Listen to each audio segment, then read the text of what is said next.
Thanks so much for speaking to Lovers YA today about your contribution to Hometown Haunts Holden. My first question is coming out to all of the authors who've contributed, and it's to you as an author from a technical perspective. What is at the crux of horror? Thank you for having me, first of all. Cool to be chatting with you again. Do you know what? I'm not a horror buff. So this was something that was totally out of my wheelhouse. Like when Wakefield Press came to me and was like, do you want to write a horror story for us? I thought, I don't know how to, and I'm scared of horror. So I wasn't really sure. And I actually did sit down and Google what is horror? Like, what's the definition? What does it have to do? Because, any genre has certain criteria, certain things you have to tick off. Romance, you have to have certain things happen by page, whatever, in a book. So I thought, okay, what does horror have to do? And actually, it's very broad. There's actually, there's a huge amount of discourse around what horror has to do and what it doesn't have to do.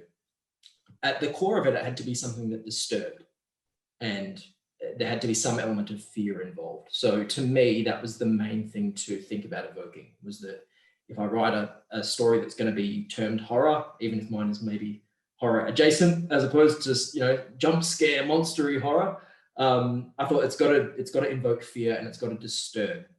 And so I had to sit with this idea of, well, what's scary to me, what's disturbing to me, and because I have to come from that personal place. And for me, as much as I say I don't like horror, and I don't watch paranormal stuff, it just freaks me right out. So I don't watch it. But that's actually not really what scares me. Like, I'm not scared by those kind of things. What really scares me is more psychological. Like, what if I'm really bad? What if I'm evil? And what happens if that's really at the core of me? And what if I can't control it anymore? What if that just comes out? And how destructive would that be? How much could I hurt other people? I thought that's the most frightening thing about being a human being, is that we all have light and dark in us, and most of us balance. Some of us balance more light than dark, and some of us let our dark show a little bit, and in a really healthy way. And I thought, what if you couldn't control it? What if you let the dark totally consume you? What would happen to a character? And so that's what I tried to explore through this, this story about this poison garden and these two boys, and what happens when that consumes you completely. For someone who doesn't necessarily watch or know a lot about horror, I think that was a pretty good answer. Phew. Right. All those bullshit classes I took have paid off. I can really BS my way through anything now. I would grade you an A. There you go. I live for validation. Thank you. I know, right? Like, it's like, no, the validation, it comes from within. And provided I'm happy with what I do, it's okay. But did you like it? They give me the gold star. Am I loved? Can I, I actually, the gold star, I definitely understand. It's like, I did an interview with the podcast recently, and I sent it off to my parents, and I was like, did you like it? Did I do okay? Yeah, it's so human. Yeah. I feel so adult.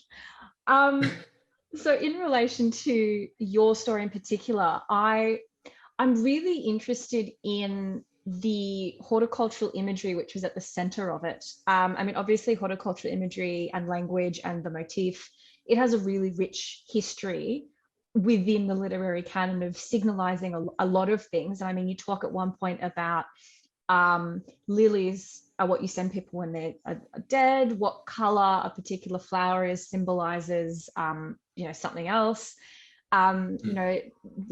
Nature is, it has so many multifaceted meanings in terms of the natural world, going overgrown, being a place of primordialism, being a place of in some ways reset and reclamation. So now that I've given a really beautiful preamble and a short history of nature and narrative, and I know that your piece was inspired by another work of short fiction, but can you talk a little bit to why and how you made your decision surrounding it, and how you kind of made the natural component to your story your own? Yeah, it's actually a really unusual choice for me because I'm not a nature guy, and that sounds like a weird thing and a very broad thing to say. Like I don't hate nature. I love nature. I love so much sitting at the ocean, especially just looking at the water. But in my writing, it doesn't usually come up as a metaphor at all. Usually, I'm really focused on human beings, urban landscapes, man-made stuff, and nature actually very rarely features in a central kind of way. I think, to be honest, when it came to me, I was listening to a song. So I was listening to a Fleetwood Mac song of all things. I just stumbled across it, and it was called "Running Through the Garden." And I was sitting there brainstorming, what the hell is horror? I was literally doing the Googling stuff. And then I went, okay, I need a break, went to the gym. And while I was there, I heard this song and I thought, from the very first line, this sounds like it's a bigger story. And I listened to that song obsessively at the gym for about 45 minutes, just one song, 4 minutes on loop. And I thought, this is a bigger story. I'm really fascinated by this idea of, there was a lyric about, until she herself became just as fatal as her garden. And it was the idea of this person becoming as poisonous as the garden itself. Wow. And becoming the poison. I thought, that's a fascinating idea. The idea that what you're around influences you so much that you kind of become it. And so I went down the rabbit hole of where the hell did Stevie Nicks come up with this idea for this song? And it came from Rappaccini's Daughter, which is a story by Nathaniel Hawthorne from the 1800s. And, it was a weird story itself. But I sat there reading that story and then I went, I need to work with this. I need to work with this idea. And I think I just like the idea of something growing out of control. So I think it's where the horticultural gardeny stuff comes from. It's not just that it's poisonous and that it's killing Sonny and Santino or Sonny. It's not just that it's poisonous and it's killing him, but it's this idea that it kind of, whatever he's fed, it grows and grows and grows out of control until it's beyond what it should be. Like that overgrown garden is something that's gone out of control. And I thought that's what happens to humans. When we're surrounded by something toxic or poisonous, that can really make us go out of control. And so I thought, what a great way to symbolize it by putting it in this place where, rage or envy or hatred can make the flowers bloom even brighter and start to take over. I thought that was a cool idea. I really enjoyed it. And I think my favorite parts of the story were the descriptions of the garden as it was growing, because it had the creepy component, but it also had and I think I've said this to you before about your prose, I think you have this clean, beautiful efficiency when you're describing something. So, you don't take 5,000 words to say it was beautiful, all the roses were red, but you don't say the roses are red. You hit that middle ground so well.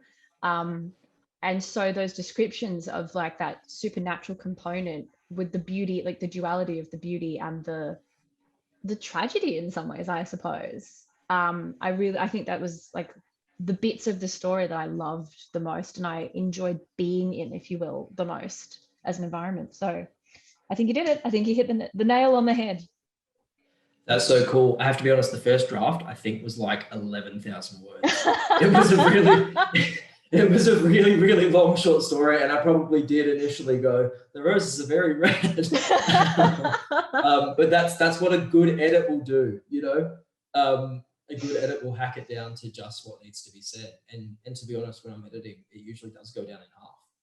Really? Not a book. A book doesn't. A book is, okay. You do your hack and slash edit with a full length novel and it's maybe you lose 10%. But with a short story, I almost always lose 50% of it. So I'll write something that's 6,000 words and cut it down to 3, or this one was 11 and I had to cut it down to, meant to be 5, but I think it's 6.5. Just kind of snuck it in there. So, that edit, I think, has helped, that's what refines that use of language and not being overly descriptive, but making each word count a little bit more, which is what matters in the short story form as well. Like those metaphors, those images, they really have to count. Yeah, actually, that's a really good point. I've never considered that short stories are the opportunity, like they're not a technical exercise. A technical exercise is like describe something in, 200 words max.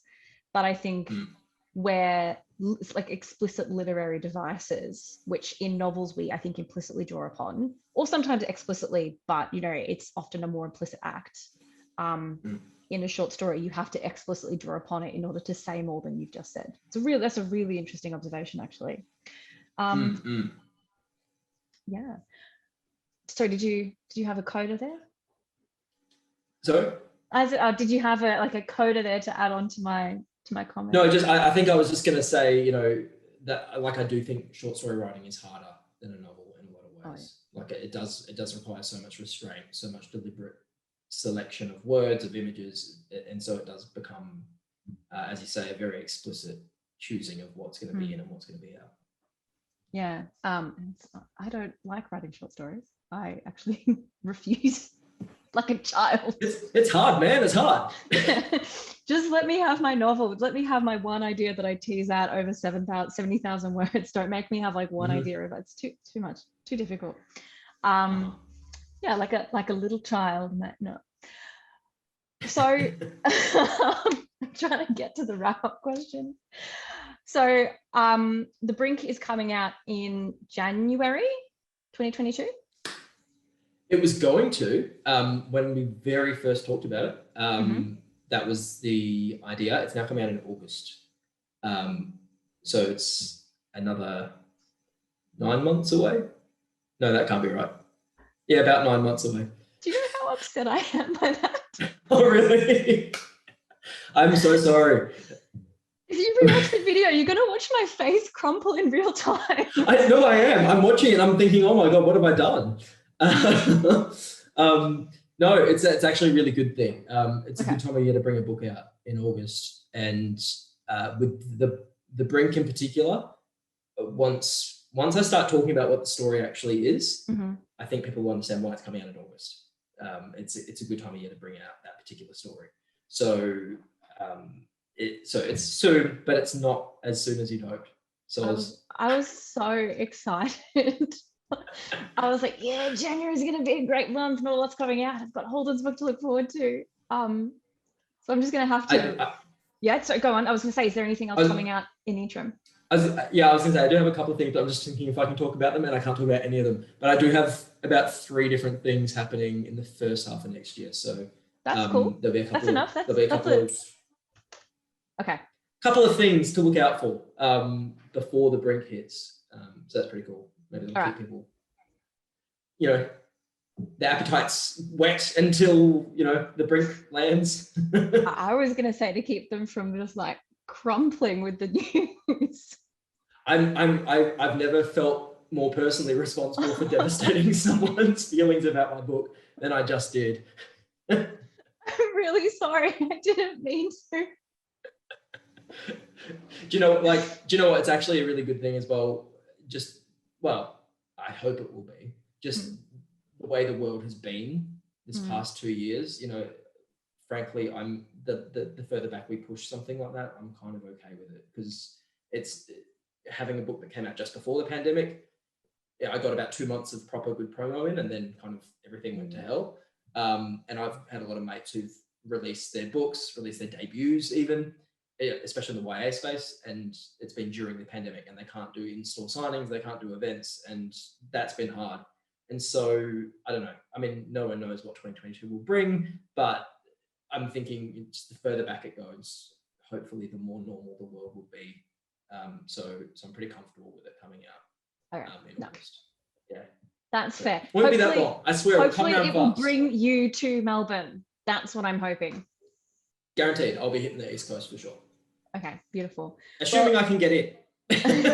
Unless my premier says I can't, then, but no, the plan is I'll be hitting up the East Coast for sure. I did it with the first book, and I'll be doing it again with the Brink. Okay, beautiful. So 3 things coming out first half of next year. The Brink coming out August of next year. And you're working on books 3 and 4 as well. Yes, yeah. Book 3 is in the works currently, and it's for adults actually. But I can't say anything about that. but it'll be breaking a little bit from the YA space because I'm like the weird like